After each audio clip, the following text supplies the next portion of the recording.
Hello there everybody and welcome to the entertainment headquarters, and joining me today is a good friend of mine. It is DJ Anubis, all the way from the Metal Tavern Radio.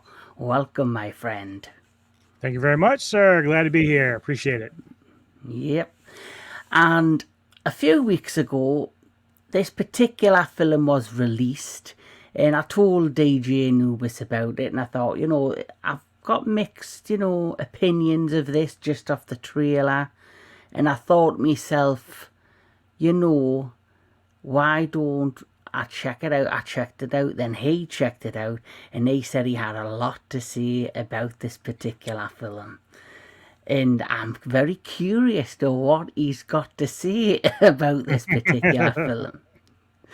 And the film I'm talking about came out at the beginning of the month, and it is from Netflix, and it is, of course, Damsel, starring Millie Bobby Brown, who we all know from Stranger Things.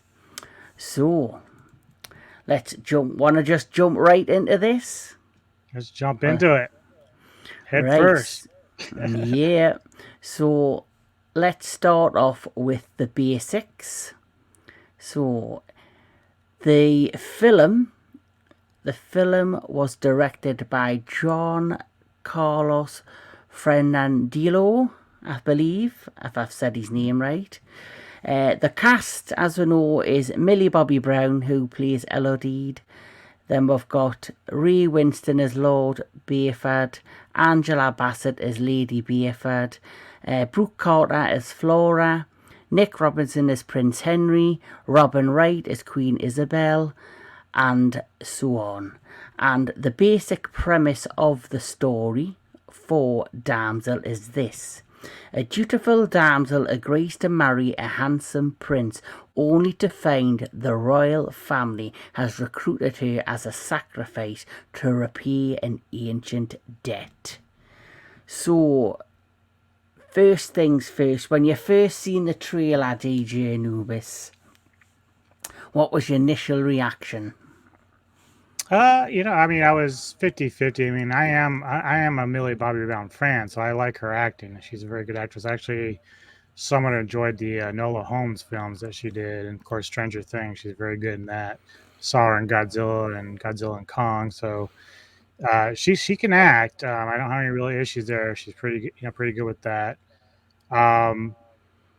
But yeah, she's fighting dragons. So I'm like, okay, well, this is kind of cool. It's fantasy stuff right up our alley. You and I love these kind of films. So yeah, definitely. So yeah, I just went in hoping for the best. Obviously once I watched it, it had some problems in there, but yeah. Well, initially I was excited. So yeah, my initial reaction after seeing the trailer was, this is, a mixed bag. I got feelings that it was like trying to be a modern Princess Bride meets Stardust. I don't know if you remember Stardust from a few years ago, that had Robert De Niro in, and Michelle Pfeiffer. Yeah. It gave me elements of that, and I remember when I seen Stardust, I kind of had a few issues with that. So I just knew with this particular Damsel from Netflix, it was going to go either way for me, 50-50. The strongest thing I will say that I did enjoy about this is the cast. I think it has a very strong cast. Very much so, yeah. Yeah.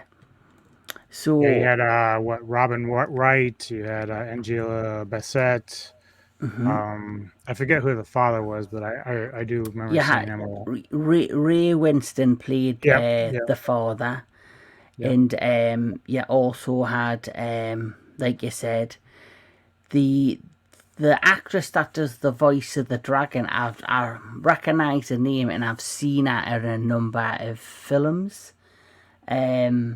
Sure, the last thing I seen her in was the Nicolas Cage Dracula movie, which was Oh, Renfield. Renfield, yeah. Yeah, she was in Renfield. She played the gangster mother in that. So she's a very accomplished actress as well, who played the mother, the dragon voice. Yeah.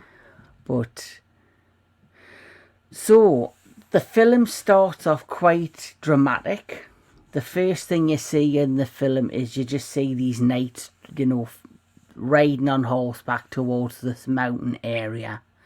And as they enter into the mountain, you then see, you can clearly tell that they're chasing something or something's chasing them.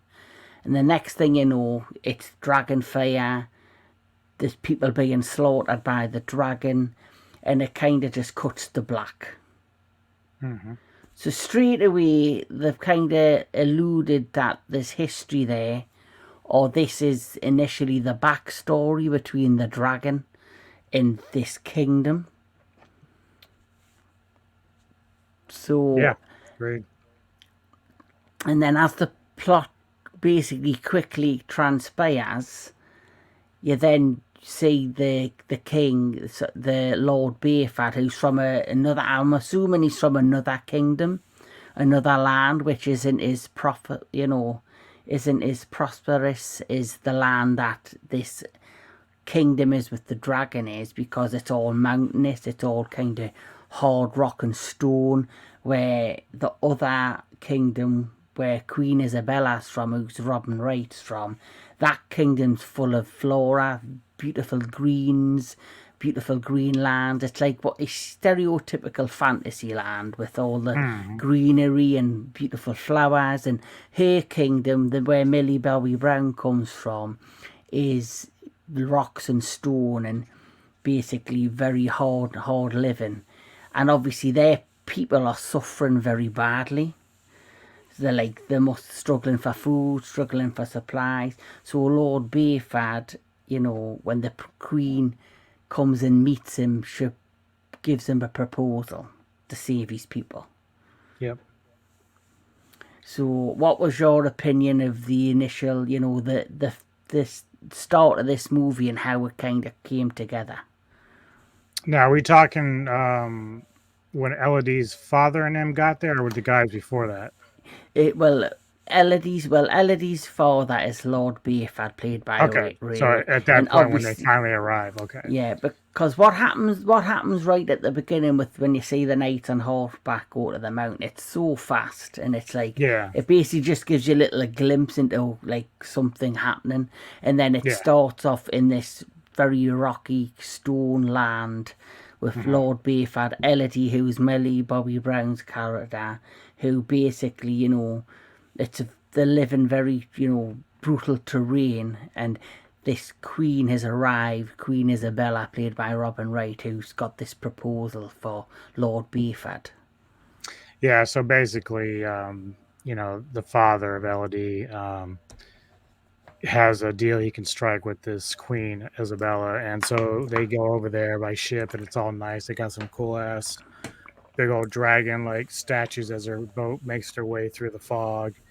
And then obviously she gthis to meet the prince. This is those arranged meetings back in the day. And so the prince seems kind of impressed. You can tell he just seems kind of like depressed too. Like he doesn't really seem like into it like as much as she might be. Like there's this hesitancy. So they walk around, they get to know each other a little bit, and of course Isabella takes her father for a private meeting, and I think you kind of get the feeling right then and there that things aren't going to go the way you think they're supposed to.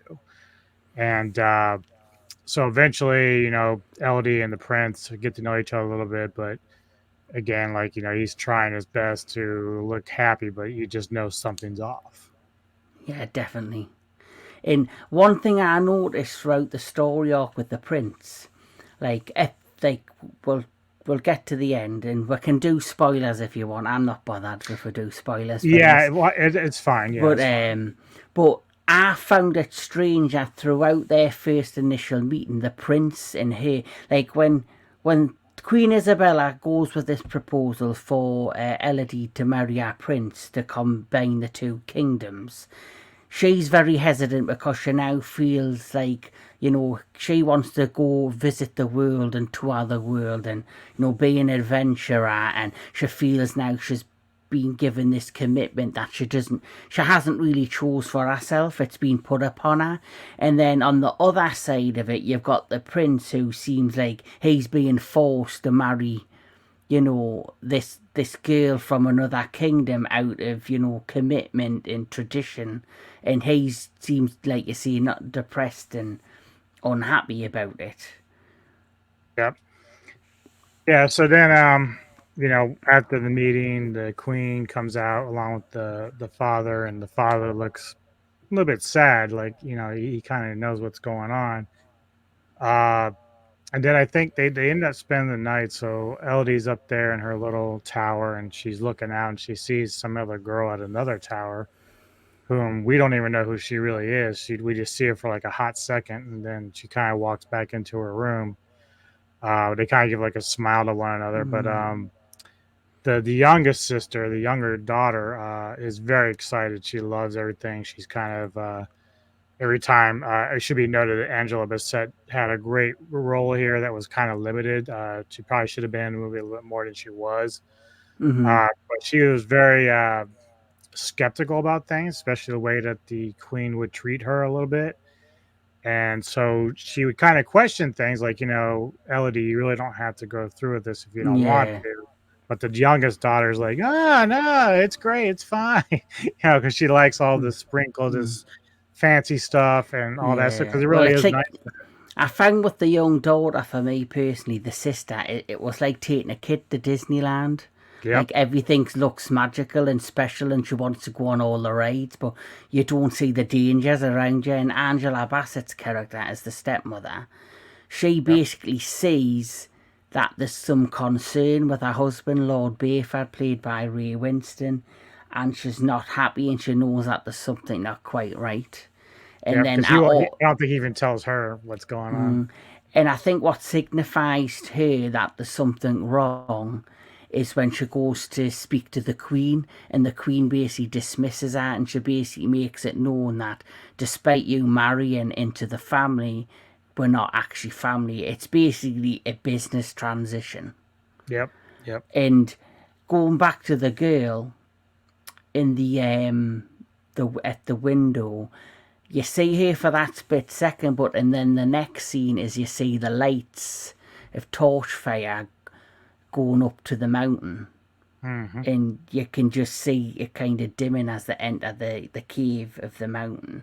And obviously at this point we don't know what's going on, but another thing I see right off the bat for this film is that the visuals are quite beautiful and quite breathtaking. Like you mentioned at the beginning, when they're going on the boat towards the new kingdom, you see them statues of the dragons, which was definitely inspired by Lord of the Rings. And then obviously some of the way that the clothing and the way that the buildings are shaped, it's very fantasy-like. So straight away it felt like an authentic fantasy film right off the bat. Yep. Yeah, and I think at one point the prince, because Elodie is curious about the lights at the mountain area, and he's like, yeah, we have these rituals that we do, and he doesn't elaborate, but he just says we have special rituals that we perform. And she kind of just forgets about it for a hot minute, and then I guess the following day or whatever, that's when they're kind of married, and they gotta go through the whole shebang and all that good stuff. And then obviously I guess part of the ritual is the way the prince would put it, where they walk up to the mountain. They've got this like little, it's like a ceremony area they've got, and there's like this little bridge, and of course the queen and some other people are there in some robes, and the little bridge is like a big ass pit. Now, yeah, if that didn't send red fucking flags, I don't know what will. Yeah, I mean, look, the minute that the father went to have a private meeting, I kind of already knew what was going on, especially with seeing the other girl.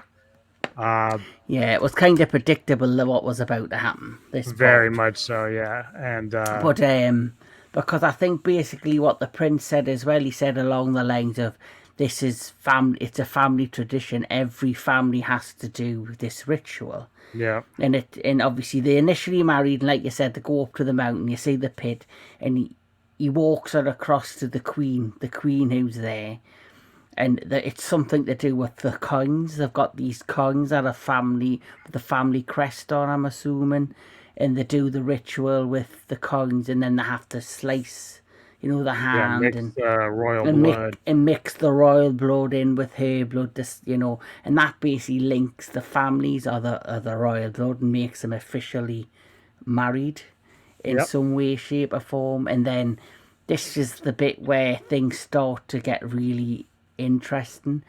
And the first half of the film, I'll be honest, it's the basic setup of getting to where we get to, but it happens quite quickly. And then after this is where the pacing starts to maybe go a little bit faster in terms of plot. Yeah. And obviously picks that up, and she originally wants to just walk across the bridge, but he goes, "No, I have to carry it, it's part of tradition." And he gets her halfway across the bridge, and even by the look of his face, you can tell he part of him probably doesn't want to do it. Oh yeah, Uh, yeah. Because you have to realize he's been doing this for a while, like often. Like they have to do this quite often.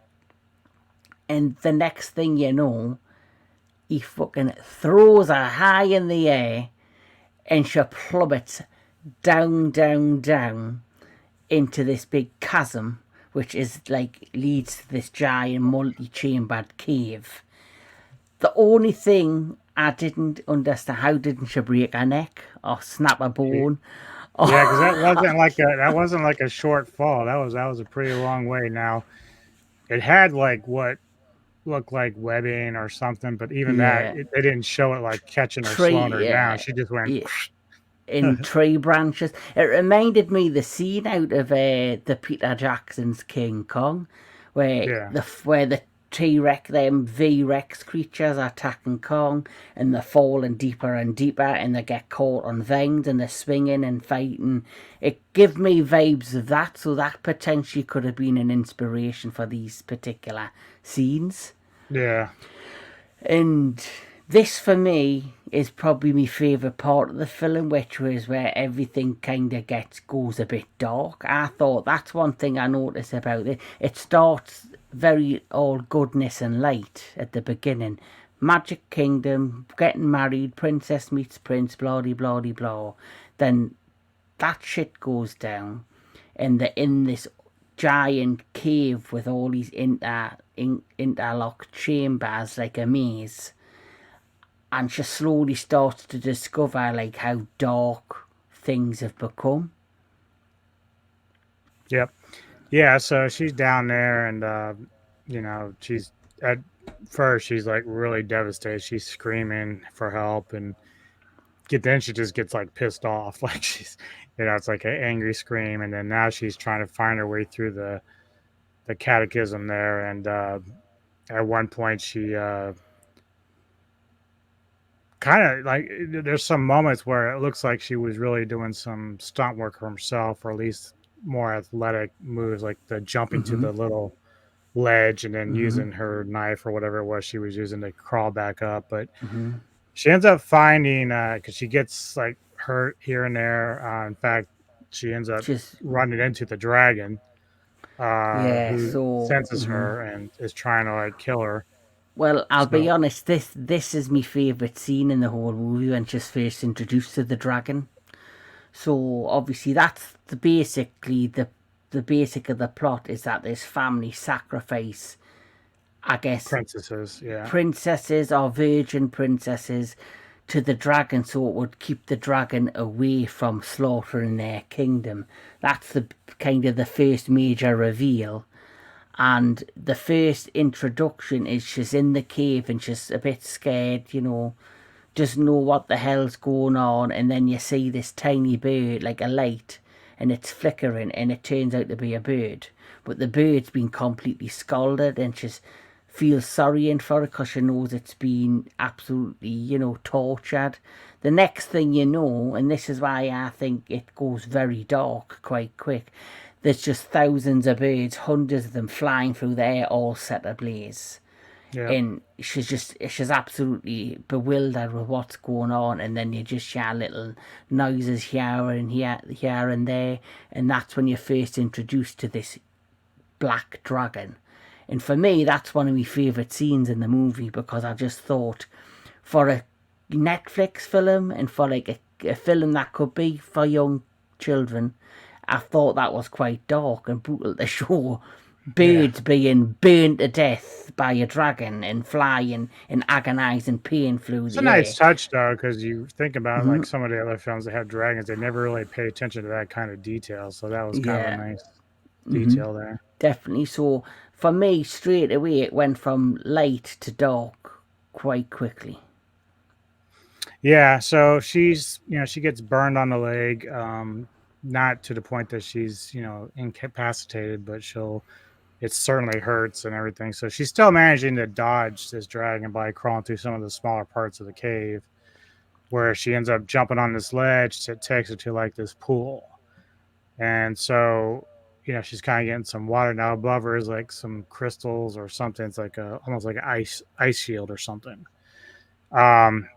But she ends up kind of passing out and then wakes up, and there's like these little glowworms that are like on her legs. So she panics and pulls them off, but then kind of realizes that they're actually healing her. So they have like healing powers or something. So she also uses them both as a way to heal some of her wounds, but then also to use them as light. So she'll put them in like a little rag or something, and it has like, they're so bright that they can help guide her through the cave.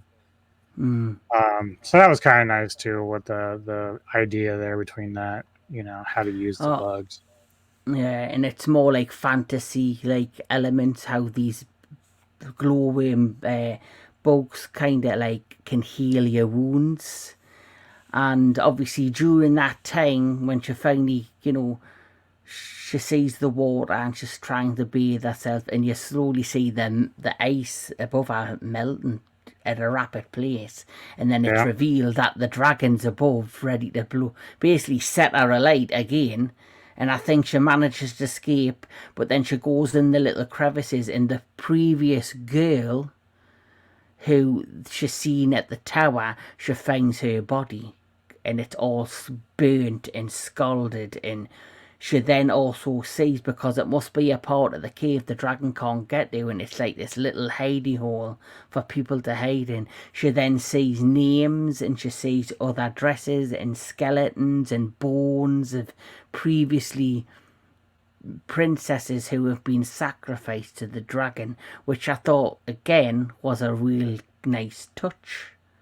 Yeah, especially with the wall hieroglyphics. Each princess has been adding to their map, and they draw it out on the wall in the cave. And this is how she kind of deciphers where she is and how to get to certain points to avoid the dragon. Yeah, and once she figures, that all these maps have been put together by the different princesses, she tries to use it to find her own way out of the cave, which leads her to like the upside, to like a ledge area, where she then sees out in the distance horses coming to the mountain, which turns out to be her father. Mm-hmm. And her father now has a huge regret for basically putting profit before the betterment of his daughter, and he's now suffering with regret. And the dragon, obviously, we also know the dragon can speak, and she's got quite that sultry, seductive voice, I think, at the same time. Basically, she goes on a rampage when they all turn up. And a father who, kind of gets captured by the dragon, he pleads with her just to never give up and to just not come out of the light or come out the dark so the dragon can get her, which is a good part of the plot as well. And I think Ray Winston did do an excellent job, is showing a father who's regretted his decisions. But this is where more reveals happen within the plot. Yeah. So I don't know if you want to take it from there. Yeah, so we find out basically what's happened here is when we see at the beginning of the film, there's this king from the very castle that Isabel is from. He's charging towards the mountain, and so he's there to try to kill the dragon. And initially, at the beginning of the film, you just see him being confronted by the dragon after it lays waste to his buddies, and then the king is like, "Please don't kill me," but you kind of don't see what happens after that until now, like later in the film, where he's begging for his life, and so he's basically saying, "Look, we'll sacrifice you, three princesses or something, and to make amends, because they ended up killing the three little dragons, the babies of this particular dragon, which is what Last set of her the off in the kings, first yeah. place." Yeah. So now you kind of understand why the dragon's so pissed off. So, So the dragon goes from initially being just a like an evil villain to now you can understand she's a vengeful mother.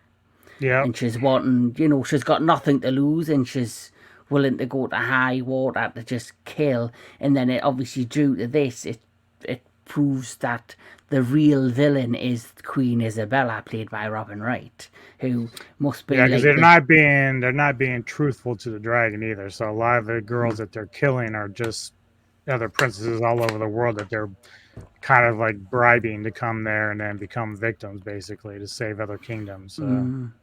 Yeah, so basically what happens, and this is where I think this is where the film's kind of, for me personally, changes and kind of goes downhill a little bit. I thought the pacing at this point was rushed.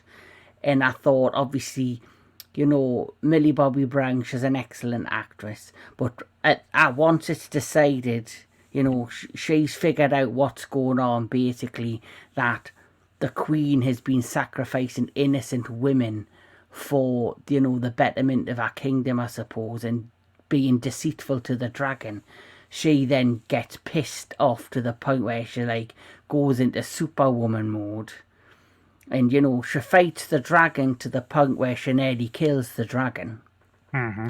But then she makes the choice to save the dragon and tell the dragon the truth.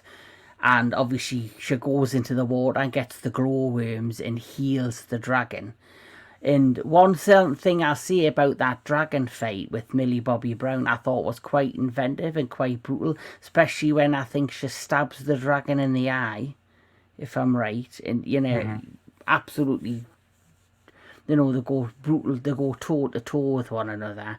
And she, like, turns into Sarah Connor, Millie Bobby, or Ripley from Alien. She kind of turns into this hero, heroine type character, and it's then after that's decided, it's all out war between her and the kingdom. Yep. So yeah, and that's the thing. Like, I think at one point, because she's able to avert being caught by the dragon, they end up actually taking her sister and trying to use her as bait to get the job done. And of course, that's what leads to the final confrontation between Elodie and the dragon. And again, like, the one cool moment is, like, she's in front of like this rock sculpture that kind of curves, and so the dragon, when it goes to hit her with fire, she dives out of the way, and the fire basically just reverts and comes right back at the dragon, putting it down. And then, of course, the dragon's like, you might as well just finish me. And she's like, nah, I don't think I'm going to do it. I don't think I'm going to heal you first.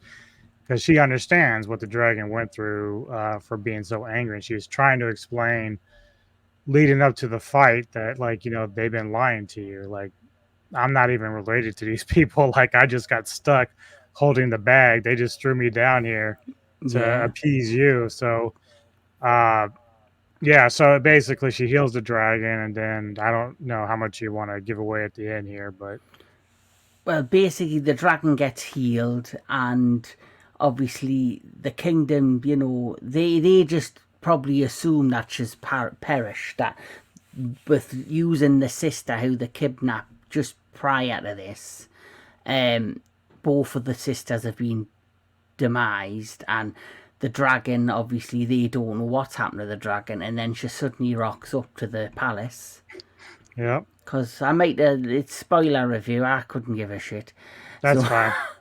So she rocks up to the palace and she's like all badass more in the rags from the She looks like cave. ass. She looks like ass and she's got that face like, guess who's still alive? Yeah.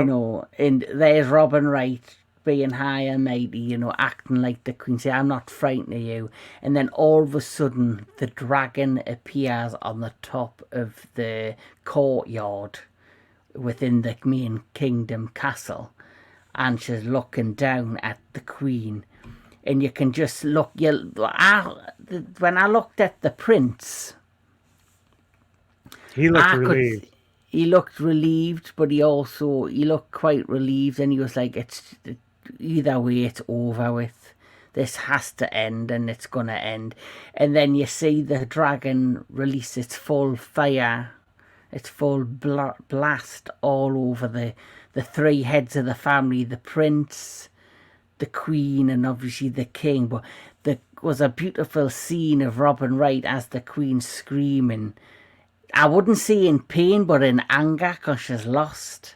Yeah. And you slowly see the crown on her head melt with the blast of the fire. And obviously it ends there, where now Elodie is free to then have the life she wanted, which was to go out into the world and become an adventurer.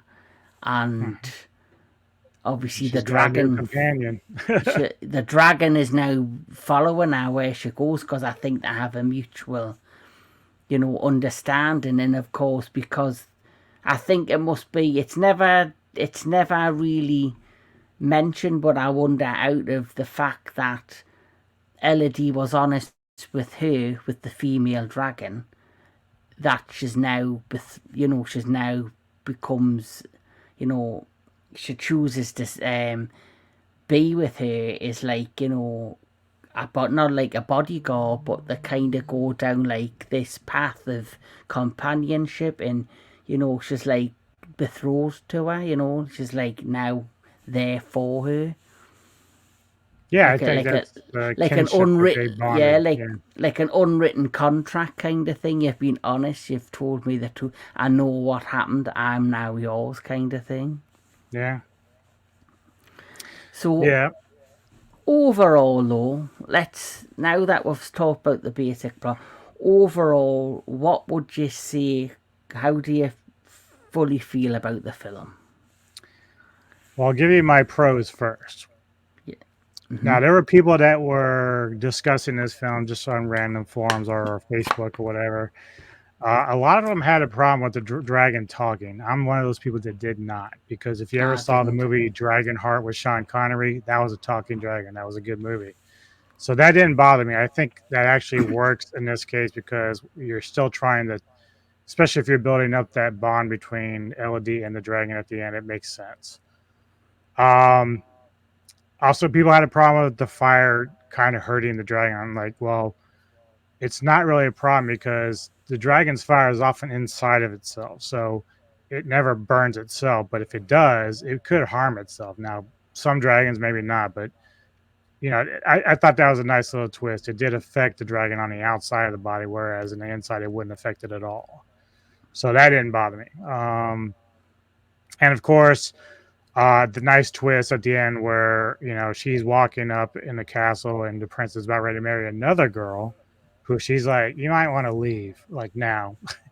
And so that's when the dragon shows up and, of course, lays waste to the kingdom. And I thought that was the moment I was kind of waiting for, because once they started connecting between her and the dragon, it's like you figured that was going to happen.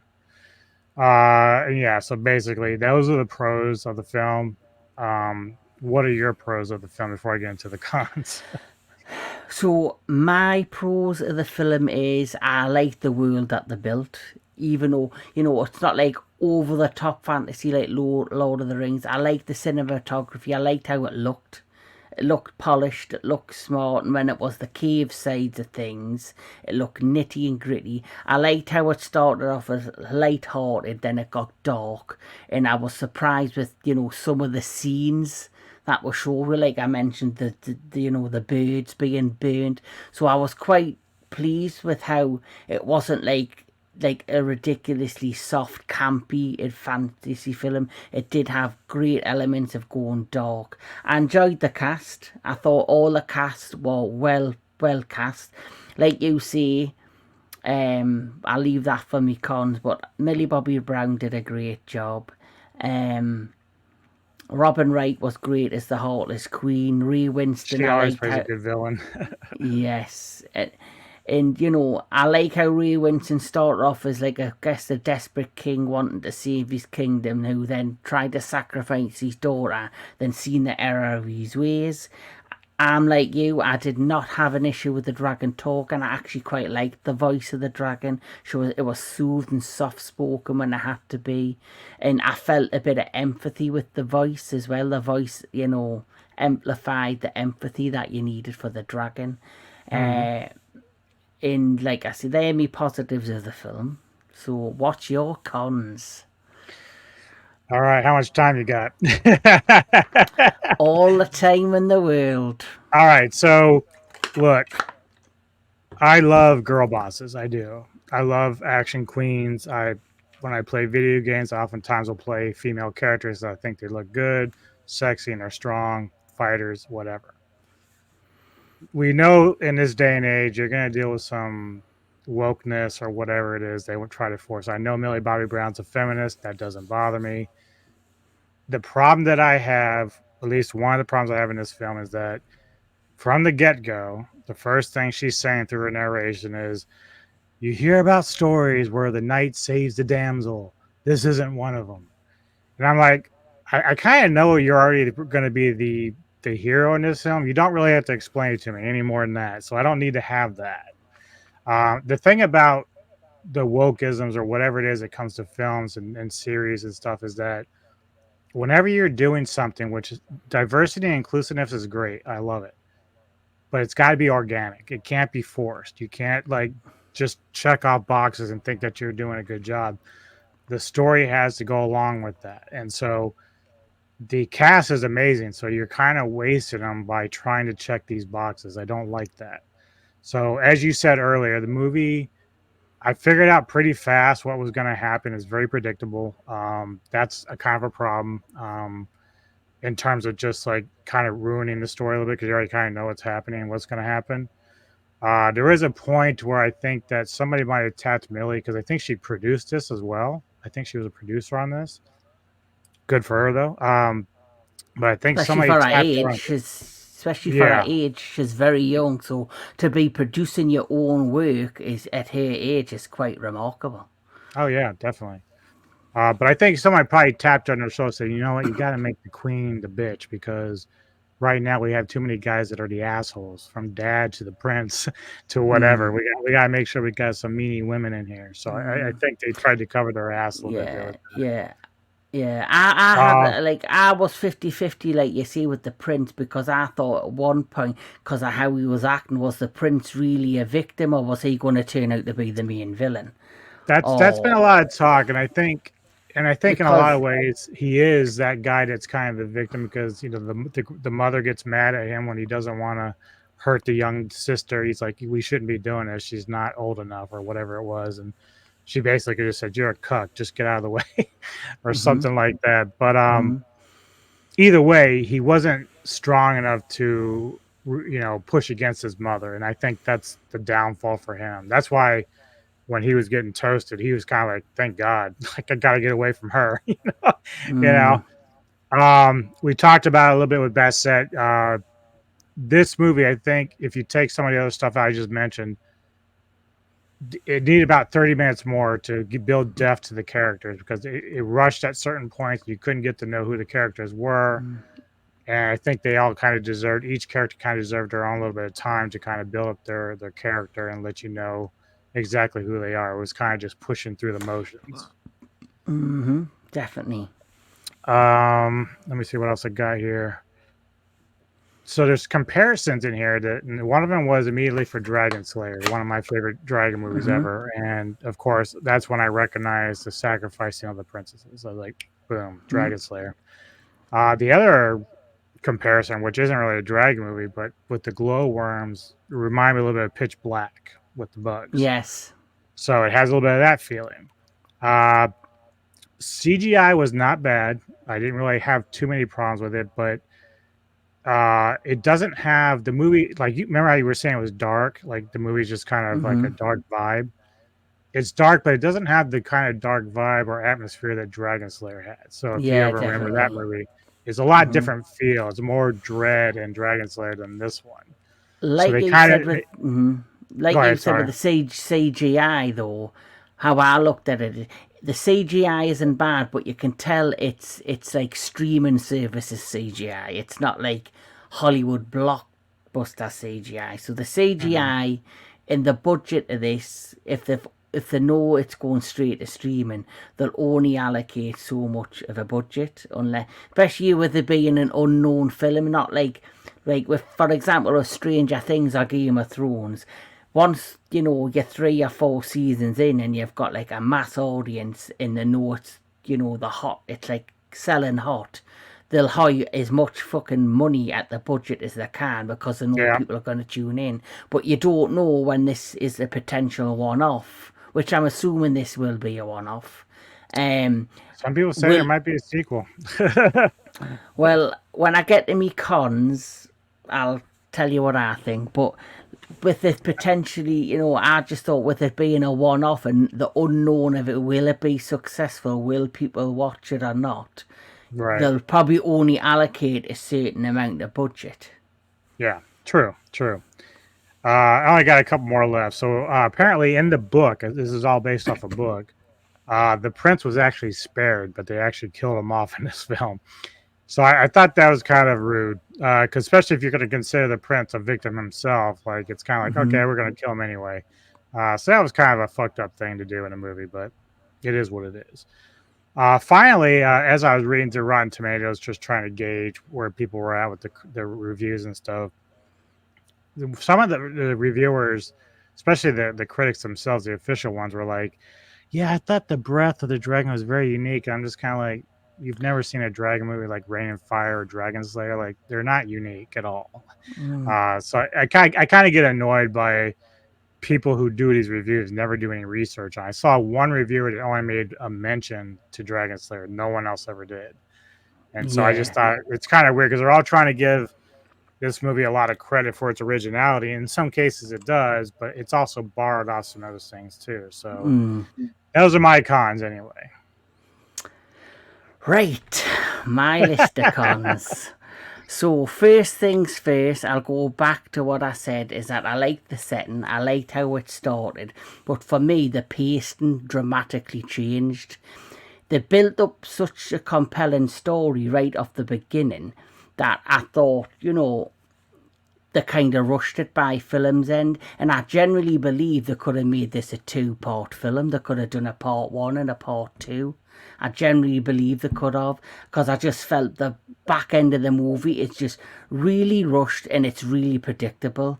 Like from the moment the end at the cave and you're seeing little bits and pieces, I kind of by the end of the film had figured out what was going to happen. Yeah, So for me, it was very predictable. The pace dramatically changed. Like you say, it did go dark, and I liked it. Got darker than I thought it did, but like you say, it's not on Dragon Slayer level dark, or even Legend. It's not on Legend, of Tom Cruise and right. Tim Curry. It's not as dark as that, but it could have gone down that route. I thought they could have done a lot more with this than they possibly could have, and I think they played it safe because I don't think they knew what kind of audiences they were making it for. And like you say, with the wokeness, I get it, I can see it clearly. Like Millie Bobby Brown's character in the beginning, this is why I think it should have been a two-parter. Part one, part two, they could have built a character up slowly and made it to the point where when she does go, badass Ripley, Sarah Connor, it was organic and more believable. Where I think they Yes. rushed it with her to the point that she just switched like that. It was like a switch had went on and she completely changed, and she was now this confident woman who was going to take on the world, and she's got this dragon by her side. As for the dragon, I've got no issues with the dragon. Like I've mentioned, I like the voice of the dragon. The CGI of the dragon wasn't bad. And I just think the only thing I would say is they could have, even though, yes, they do talk about the dragon, I think they could have added more details to the backstory of the dragon. I know, yes, at the beginning we see the three young, dragon eggs be slain. But I think, they could have showed the dragon in a more sympathetic light by the end, by like showing her grieving more and showing why, which they didn't. As for the cast, Robin Wright was perfectly cast as the villain.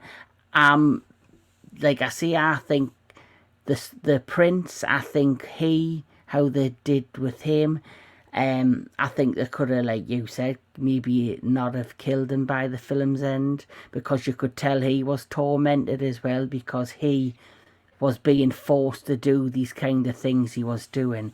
And as for Angela Bassett, a fantastic actress, she's on a high right now, Wakanda Forever. She's done fantastically, nominated actress, and I think, as much as I love her and she was great, I think they hired her just for name recognition, to get another big, well-known name out there, especially with the climate we're in. Yeah, I think with studios.